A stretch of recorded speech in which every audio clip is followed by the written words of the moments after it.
বর্তমান সরকারের একটু টার্গেট করতে হবে যে এই সিন্ডিকেটের উপর টার্গেট করতে হবে। ৪৭ টাকা লাভ প্রতি কেজি আলুতে পাইকারি পর্যায়ে। আপনার কারণে বাজারে আলু ৮০ টাকা হয়ে গেল। আপনার এই আলু বিক্রি হয়েছে ২১ টাকা, সর্বোচ্চ ২১ টাকা বিক্রি হয়েছে। বাজারের গতি দেখে মূল্য নির্ধারণ করেন আপনারা।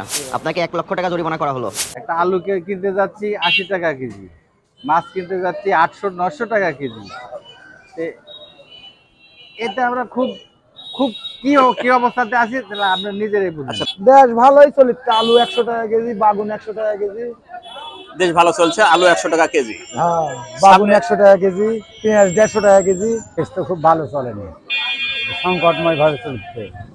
বর্তমানে দেশে যে পরিস্থিতি, দ্রব্যমূল্যের দাম, প্রত্যেকটা জিনিসের দামই সাধারণ গ্রাহকের বাহিরে, নাগালের বাহিরে। এই ক্ষেত্রে দেশ যেহেতু এখন অন্তর্বর্তী সরকারের হাতে আছে, এই অবস্থায় দেশের যে দুটি দল আছে, জামাত এবং বিএনপি, এনারা নির্বাচনের পূর্বে দেশের যে দ্রব্যমূল্য নিয়ন্ত্রণে নিয়ে আসতে পারতেছেন না। আমার মনে হয় এই অবস্থায় দেশের দ্রব্যমূল্য নিয়ন্ত্রণে নিয়ে আসার পরে এখানে নির্বাচনে আসা দরকার। আর একটা জিনিস হলো যে দেশের, আমাদের বাংলাদেশ কৃষি প্রধান দেশ।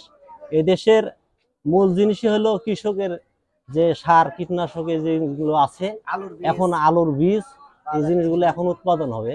এই জিনিসগুলো যদি আমরা সহজ মূল্যে না পাই তাহলে কৃষক কিন্তু ফসল ফলাতে পারবে না, এবং যে জিনিসগুলো আমরা সহজ মূল্যে শহরের মানুষের কাছে পৌঁছে দেব সেই জিনিসগুলো কিন্তু আমরা তৈরি করতে ব্যর্থ হব।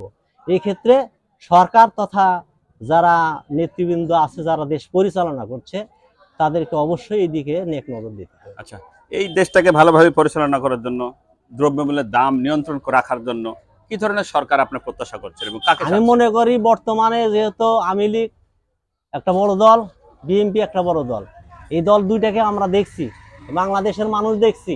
সেই ক্ষেত্রে এই দুই দল বাদ দিয়ে এখন বর্তমানে জামায়াত করা আমি মনে করি প্রয়োজন। তাদেরকে দিয়ে দেখতে হবে যে দেশের অবস্থা তারা কতটুকু নিয়ন্ত্রণে আনতে পারে। আচ্ছা, তার মানে আপনার সর্বশেষ কথা, জামাতকে আপনি দেখতে চাচ্ছেন? জি।